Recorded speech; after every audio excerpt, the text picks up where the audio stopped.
মুক্তির প্রয়োজন আছে, বিচারের সংস্কারের প্রয়োজন আছে, বিচারের সংস্কারের প্রয়োজন আছে।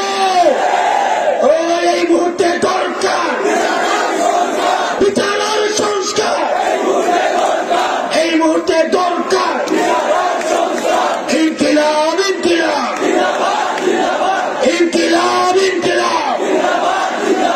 নতুন করে আবার দেখতে পাচ্ছি আমাদের মুজিববাদের পাহারাদার দাঁড়িয়ে যাচ্ছে, তারা কথায় কথায় আমাদেরকে বাংলা ছাড়তে বলছে।